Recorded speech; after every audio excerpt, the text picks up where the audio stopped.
Okay, क्या है? Find the area of the equilateral triangle with side length 6 units. Okay ठीक है, तो इसके ना भी दो मेथड्स हैं, आपके लेवल पे भी बताते हैं और एक थोड़ा सा एडवांस मेथड भी बताते हैं। देखो मेथड वन में आप क्या कर सकते हो, जो उन्होंने साइड दी है पहले उसकी वैल्यू लिख लो। आप कितना वैल्यू दिया है? 6 यूनिट्स, राइट? कितना वैल्यू दिया है? साइड, उसकी साइड लेंथ कितनी है? साइड लेंथ इसको आप ए पकड़ लो and that is 6 units, correct? अभी दिक्कत कैसा है, we have a formula for area of equilateral triangle directly. Directly एक फॉर्मूला है area of rectangle, area of equilateral triangle, तो अपन उसको लिख लेंगे, area of equilateral triangle. Okay, तो what is the formula? It is √3/4 side square. क्या formula है? √3/4 side square, √3/4 into side square. ठीक है, अभी यहां पर एक दिक्कत है। क्या दिक्कत है? आपका जो साइड है, साइड वो आपकी यहाँ पे दी हुई है, राइट? ए, उसको अपन यूज कर लेंगे, ठीक है? Okay, so let us put the value √3/4। Side की वैल्यू लेनी है आपको, राइट? साइड की वैल्यू ए है तो ए का स्क्वायर। ए की वैल्यू कितनी है आपकी? ओके, ए की वैल्यू है अपनी 6, तो 6 का यूनिट, 6 का स्क्वायर सॉरी, तो 6 का स्क्वायर कितना होता है? 36। ओके, तो आप 4 से डिवाइड कर लो। क्या 4 से डिवाइड होता है? हाँ बिल्कुल होता है। कितना होता है ये? 4 1 जा 4 9 जा होता है, तो 9√3 आएगा क्या फिर? 9√3 आंसर आता है। यस, तो answer is 9√3 and that is the area of equilateral triangle. Okay, area of equilateral triangle आपका कितना आ रहा है? 9√3। इजी। ओके, तो और यहाँ पे यूनिट्स बोला था तो ये आएगा स्क्वायर यूनिट, है ना? इसका यूनिट क्या आएगा फिर? Square unit.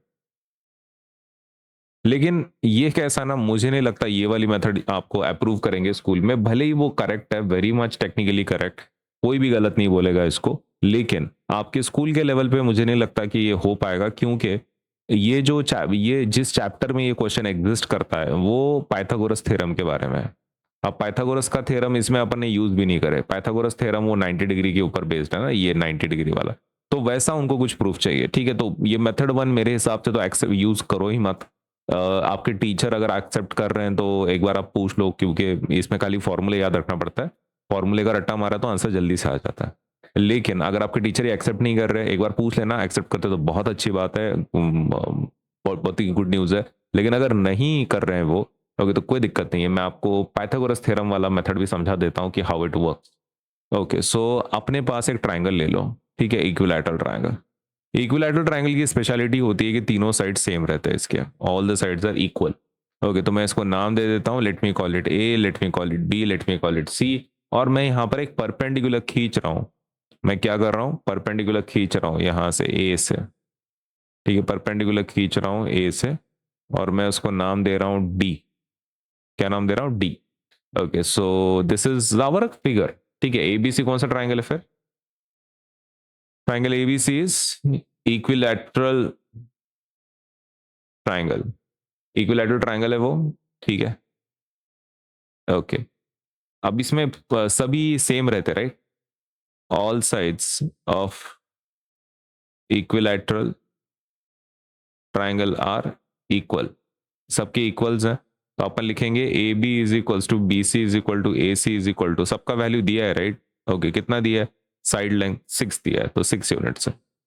अभी यहाँ पे अपन कंस्ट्रक्शन कर रहे हैं, कुछ परपेंडिकुलर ले रहे हैं। क्या परपेंडिकुलर ले रहे हैं? Let us draw perpendicular from point A to BC, है ना? बीसी के लिए तो अपना जो परपेंडिक ये लिया है ना, परपेंडिकुलर, तो वो यहाँ पे मेंशन कर देते हैं from point A to BC, तो वो अपना परपेंडिकुलर हो गया।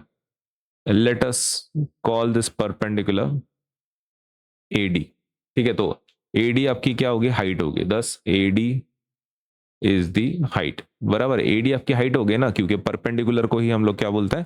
हाइट बोलते हैं, तो ये आपकी हाइट होगी। नाउ इसमें कैसा रहता है, as you have taken a perpendicular that to in equilateral triangle, right? Okay, तो अल्टीट्यूड क्या करती है? अल्टीट्यूड का मतलब ही होता है कि आपका परपेंडिकुलर तो अल्टीट्यूड जो होती है वो बाइसेक्ट करती है अपोजिट साइड को।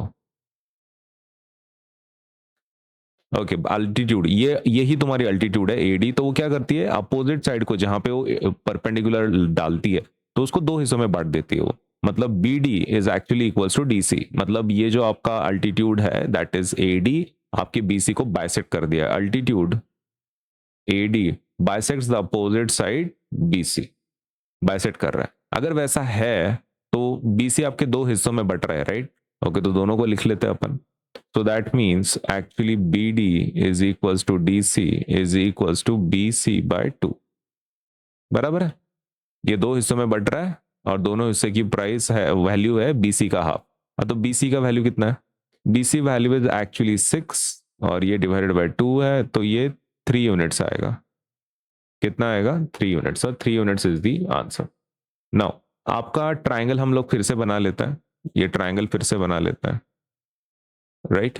ओके, लेकिन इस बार क्या करेंगे, इस बार अपन उसकी वैल्यूज को वहां पे मेंशन कर देंगे। वैल्यूज को अभी इस बार वैल्यूज को मेंशन कर देंगे। आपने को ये तो पता ही है कि बीसी की वैल्यू, सॉरी एसी की वैल्यू कितनी है? एसी की वैल्यू 6 यूनिट्स है, राइट? एसी की वैल्यू कितनी है? 6 यूनिट्स है। और डीसी की वैल्यू 3 है। Is that correct? डीसी की वैल्यू कितनी है? 3 है। तो डीसी की वैल्यू कितनी है? 3 है। Now can we find AD? AD निकाल सकते हैं बाय यूजिंग पाइथागोरस थ्योरम, तो कर सकते हैं, राइट? ओके, तो अपन क्या लिखेंगे? बाय पाइथागोरस थ्योरम अपन यहाँ पे अपन कुछ ये लिख लेते हैं। We will write down A C square is equals to A D square plus D C square. Okay, A C square मतलब कौन सा? 6 स्क्वायर। ए डी मतलब पता नहीं, वही निकालना है। और डी सी का वैल्यू कितना है? डी सी का वैल्यू है 3 स्क्वायर। ओके, तो 6 स्क्वायर कितना होता है? 36। ए डी मतलब आपकी हाइट है जिसको आपको निकालना है, 3 का स्क्वायर 9 होता है। ओके, तो 36 minus 9 will be equals to A D square. ये समझ में आया? आपने क्या किया, 9 को उस साइड पे भेज दिया तो अपना आ गया 36 minus 9 A D square. 36 minus 9 कितना आता है? 25 आता है। ओके, तो can we take square root on both sides now? Okay, तो yes, square root of A D square, और यहाँ पर आता है स्क्वायर रूट ऑफ 25। 25 का स्क्वायर रूट कितना आता है? 5 आता है। और ये आता है ए डी। ओके, तो ए डी का वैल्यू 5 आ रहा है, राइट? ए डी का वैल्यू कितना आ रहा है? 5 आ रहा है। तो ये आपका 5 है, सही है? ओके, तो that is what it is. लेकिन क्या ये करेक्ट है? करेक्ट नहीं है, क्योंकि कैलकुलेशन बराबर नहीं है ना। 36 माइनस 9 एक्चुअली कितना होता है? 27 होता है। Okay, so it is not 25, I am so sorry.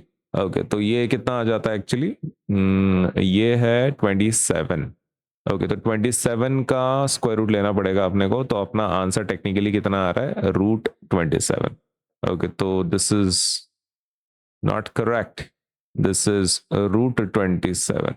ठीक है? ओके, नाउ क्या अपना फिगर ये ये ट्राइंगल का क्या ये कंप्लीट हो चुका है? Now can we find the area by using normal formula for area is equals to area of triangle. ये इक्विलैटरल ट्राइंगल भले ही रहो लेकिन एक ट्राइंगल है ना। यस, तो ट्राइंगल का एक कॉमन फॉर्मूला क्या रहता है एरिया के लिए? तो it is 1/2 base into height, correct? Okay, तो हम क्या कर सकते हैं, 1/2 को वैसे रहने देते हैं। बेस कितना है यहाँ पे? बेस BC है, और उसकी वैल्यू पता है क्या तुमको? हाँ, टोटल वैल्यू है उसकी 6 + 6, 3 + 3 6, बराबर है? 3 + 3 6। तो बेस कितनी है यहाँ पे? बेस आपकी BC है, और हाइट कितनी है? हाइट आपकी AD है। ओके, तो 1/2 इंटू BC का वैल्यू कितना है? 6, और AD का वैल्यू कितना है? रूट 27। ठीक है, इज दैट करेक्ट? AD का वैल्यू 20 रूट 27 है, और BC का वैल्यू तो 6 है, तो 6 ले लिया अपन, करेक्ट? नाउ इसको डिवाइड कर लो, डिवाइड कर लो। तो 2 1 2 3 तो 3 रूट 27 आ रहा है क्या? 3 root 27। Okay, and is that the area of triangle? Okay, और इसका यूनिट क्या लिखेंगे? Square units. क्या यही आंसर आया था पहले अपने मेथड के साथ? ओके, तो देखो भाई, अपना यहाँ पर जो वैल्यू आया था, ओके, तो यहाँ पर जो आंसर आया था वो था 9√3, राइट। अब आप सोच रहे होंगे यहाँ पे 9√3 आया, यहाँ पे 3√27 आया, तो सही कौन सा है इसमें से? एक्चुअली ये भी वही है, ये भी वही है। Let me show you. ये 3√27 मतलब एक्चुअली कौन है? अपन इसको 3 लिख देते हैं, 27 को अपन लिख देंगे 9 × 3, करेक्ट। 3 × क्या ये जो 9 × 3 लिखा है 27 आएगा? हाँ। तो क्या ये 9 जब बाहर आएगा तो 3 में कन्वर्ट होगा? यस। ये आपका 9 × 3 है ना, 9 × 3 इज 27। जब ये 9 बाहर आता है तो 9 का स्क्वायर रूट क्या होता है? 3 होता है। ओके, तो अपन इसको 9 जो है, मैं इसको बाहर निकाल रहा हूं तो वो हो जाएगा 3। बाकी जैसे कि वैसा, करेक्ट। तो 3 × 3 कितना होता है? 9। तो 9√3 ही आ रहा है क्या? हाँ। So actually 3/√27 is nothing but 9√3। और क्या वही आंसर अपना पहले आया था? हाँ।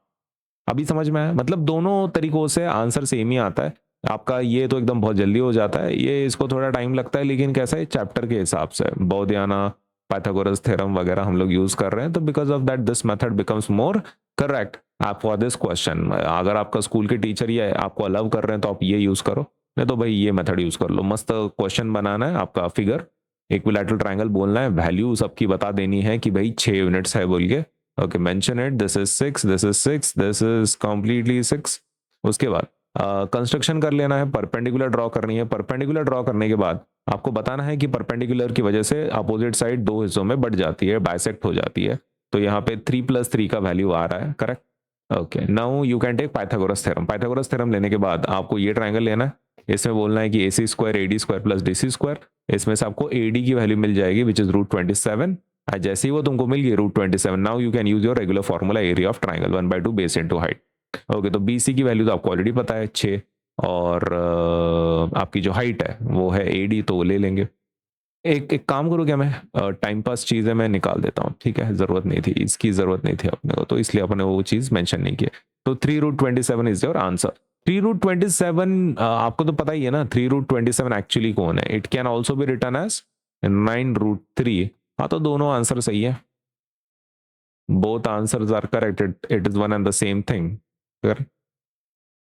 तो दोनों में से कोई भी चलेगा,